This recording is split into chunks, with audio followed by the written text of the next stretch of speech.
తొలకరి పలకరించింది. రైతులంతా పొలం పనుల్లో బిజీగా ఉన్నారు. సాధారణంగా వ్యవసాయ పంటలతో పాటు ఉద్యాన పంటలు సాగు చేస్తే రైతులు ఇప్పటి నుండే నారు పెంపకంతో సన్నద్ధమవుతుంటారు. ముఖ్యంగా కూరగాయలు సాగు చేసే రైతులు ప్రాంతానికి తగిన రకాన్ని ఎంచుకోవడంతో పాటు విత్తన మోతాదు, విత్తన శుద్ధి, నారు పెంపకం వంటి అంశాలపై అవగాహన పెంచుకోవాలి. ఖరీఫ్కు అనువైన కూరగాయ పంటలు, మేలైన రకాల వివరాలను తెలియజేస్తున్నారు బెల్లంపల్లి కృషి విజ్ఞాన కేంద్రం కోఆర్డినేటర్ డాక్టర్ కోట శివకృష్ణ.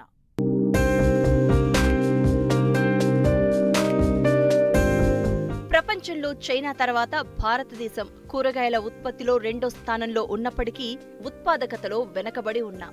భారతదేశంలో ముఖ్యంగా తెలుగు రాష్ట్రాల్లో సంవత్సరం పొడవునా కూరగాయలు పండించుటకు అనువైన వాతావరణ పరిస్థితులు ఉన్నప్పటికీ దిగుబడి తక్కువగా ఉంది. సాధారణంగా కూరగాయలు ఖరీఫ్, రబీ, వేసవి కాలంలో సాగు చేస్తారు. అయితే రబీ, వేసవితో పోలిస్తే ఖరీఫ్లో దిగుబడి ఎక్కువగా ఉంటుంది. ఖరీఫ్ పంట అనగా వర్షంపై ఆధారపడి ఋతుపవనాల రాక నుంచి ఋతుపవనాల తిరోగమనం వరకు పండించే పంటలు అని చెప్పవచ్చు. ఈ పంటలు సాధారణంగా జూలై నెలలో ప్రారంభమయ్యే తొలకరి వర్షాలతో నాటుతారు. ఈ కాలాన్ని నైరుతి ఋతుపవన కాలం అంటారు. ఖరీఫ్లో సాగు విస్తీర్ణం ఎక్కువగా ఉండి దిగుబడి పెరగడం వల్ల రైతుకు ఆదాయం పెరుగుతుంది.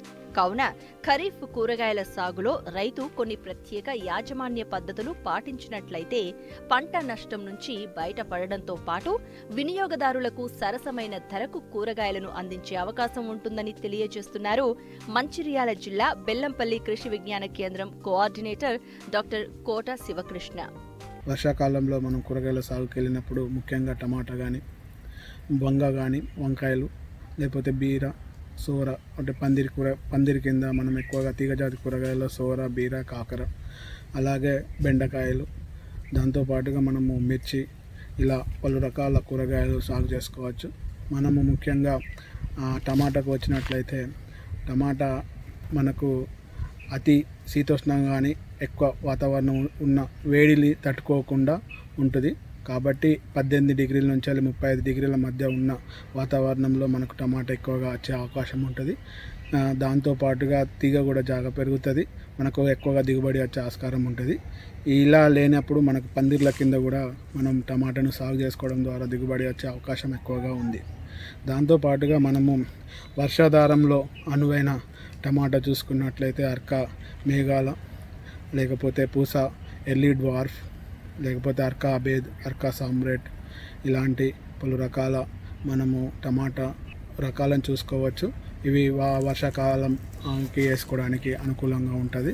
దాంతోపాటుగా మనం చూసుకున్నట్లయితే ఇది తొలకరి వర్షాలు లో కూడా మనము వేసుకోవచ్చు.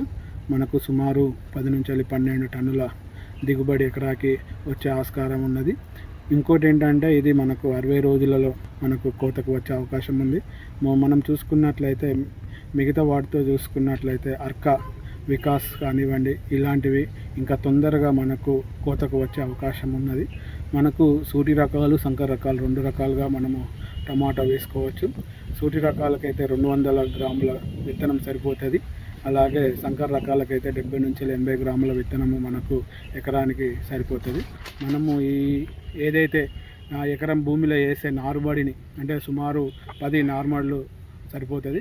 అది పొడుగు 4, వెడల్పు 1, మనకు ఎత్తు 1.5 ఉండే నారుమడి, ఎత్తైన నారుమడులను తయారు చేసుకోవడం ద్వారా మనము నారు పెంచుకొని ఆ నారును మనకు మెయిన్ పొలంలో ఏదైతే మనము పొలం తయారు చేసుకుంటామో దాంట్లో ఈ 2-3 ఆకులు వచ్చిన అంటే సుమారు 20 నుంచి 30 రోజులు 35 రోజుల నారును పీకి మనం నాటు పెట్టుకోవడం ద్వారా మంచి దిగుబడి వచ్చే అవకాశం కూడా ఉంటుంది.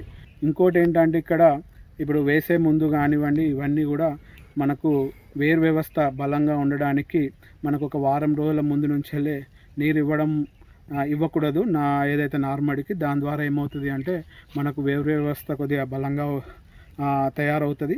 దాంతోపాటుగా మనం చూసుకున్నట్లయితే అంటే ఎప్పుడైతే మనము ప్రధాన పొలానికి ఈ నారుని తరలించే ముందు అంటే ఒక 6 నుంచి 12 గంటల ముందు మనము నార్మడికి నీళ్లు పెట్టినట్టయితే మనకు నారు చెడిపోకుండా మనం పీకేటప్పుడు ఈజీగా సులువుగా వచ్చే అవకాశం ఉంటుంది.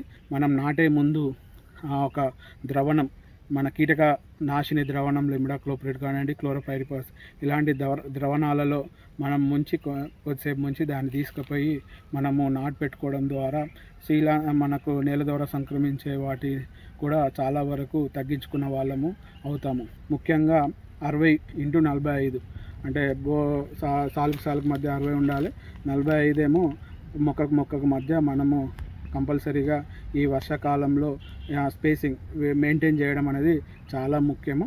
ఈ విధంగా చేయడం ద్వారా మనకు టమాటా కూడా మంచిగా పెరిగి దిగుబడి వచ్చే అవకాశం ఎక్కువగా ఉన్నది. వంగ, బెండ 3 కాలాల్లో పొలాల్లో పలు దశల్లో కనిపిస్తూ ఉంటాయి. వీటితో పాటు తీగజాతి పంటలు కూడా అక్కడక్కడ కనిపిస్తూ ఉంటాయి. వీటిలో అనేక రకాలు ఉన్నప్పటికీ మార్కెట్కు అనువైన రకాలను ఎంచుకుని సాగు చేస్తూ ఉంటారు రైతులు. ముఖ్యంగా వర్షాకాలంలో కూరగాయల తోటల్లో అధికంగా కలుపు ఉంటుంది. అసలే కూలీలు అధికంగా అవసరమయ్యే ఈ కూరగాయల తోటల్లో సమగ్ర యాజమాన్యం చేపట్టినట్లయితే అధిక దిగుబడులను పొందడానికి ఆస్కారం ఉంటుంది. సులభంగా సాగు చేసే కూరగాయల్లో అతి ప్రాచీనంగా మనము సాగు చేసే కూరగాయల్లో ప్రథమంగా మనం సాగు ఎక్కువ చేసేది ఏంటంటే వంగ ప్రథమ స్థానంలో ఉంటుంది. ఇది చాలా నేలలకు అనుకూలమైనది. కొద్దిగా బెట్టను కానీ క్షీరసాల నేలను కూడా తట్టుకునేది టమాటా కన్నా ఎక్కువగా. కాబట్టి వంగ అనుకూలంగా ఉంటుంది. దాంతోపాటుగా మనకు దిగుబడి కూడా ఆశించినంతగా వస్తుంది, 12 నుంచి 14 టన్నులు. సో దాంతోపాటుగా ఇందులో ముఖ్యంగా వంగకు అధిక దిగుబడి, అలాగే వినియోగదారుల అభిరుచికి తగ్గట్టుగా ఎక్కువ వంగ రకాలు లేకపోవడము, వంగ యొక్క సాగుని తక్కువగా మనం చేయడం జరుగుతుంది టమాటాతో పోల్చుకుంటే. అందులో కూడా మంచి రకాలు వచ్చినట్లయితే ఈ వంగ సాగు కూడా అధికంగా సాగు చేసే అవకాశం ఉన్నది. అదేవిధంగా వంగ నారును కూడా పెంచుకొని 30 నుండి 35 రోజుల నారుని మనం ప్రధాన పొలంలో నాటుకోవాలి. అది అంటే వంగ నిటారుగా పెరిగే వంగ రకాలు, అలాగే గుబురుగా పెరిగే వంగ రకాలు ఉంటాయి. దాంట్లో కూడా మనము 70x75 స్పేసింగ్ గుబురుగా పెరిగే వంగ రకాలలో పాటించాలి. అలాగే 50 నుంచి 50 లేదా అంటే 60x60 స్పేసింగ్ని మనము పాటించాలి.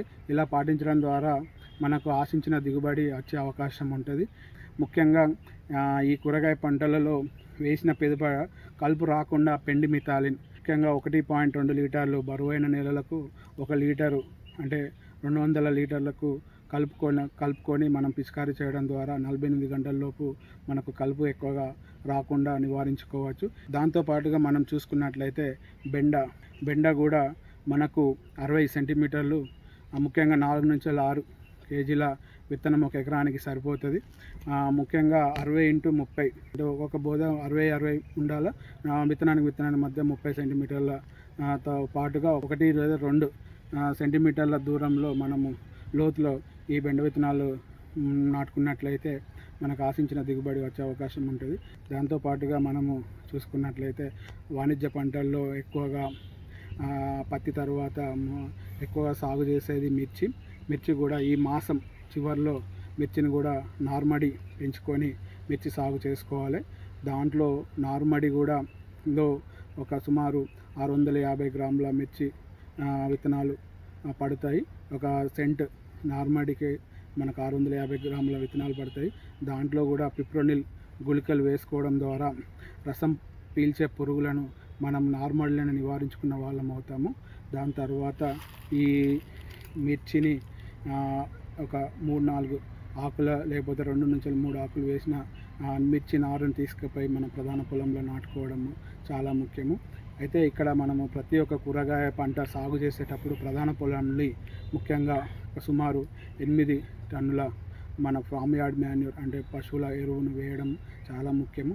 అలాగే మనకు DAP, యూరియా, పొటాష్ ఇవి కూడా సమపాలలో, కానీ ఆఖరి దుక్కులో మనము DAP కానీ సింగిల్ సూపర్ ఫాస్ఫేట్ కానీ MOP కానీ ఆఖరి దుక్కులో వేసుకోవడము వేరు వ్యవస్థ పెరగడానికి, అలాగే పంట దిగుబడి అధికంగా రావడానికి తోడ్పడుతుంది.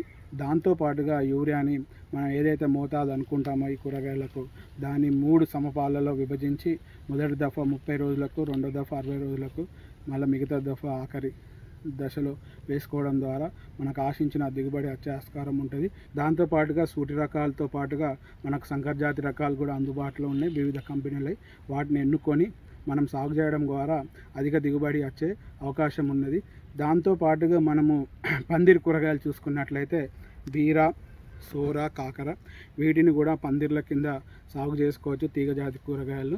దాని కింద మనము ఈ బీర విత్తనాలను 1 లేదా 2 సెంటీమీటర్ల లోతులో ఒక బోదకు ఒక సైడు విత్తుకోవచ్చు, లేకపోతే 2 సైడ్లు జిగ్జాగ్లో విత్తుకొని మనం తాళ్ళు కట్టుకొని పందిర్లకు ఈ తీగజాతి కూరగాయలను సాగు చేసుకోవచ్చు.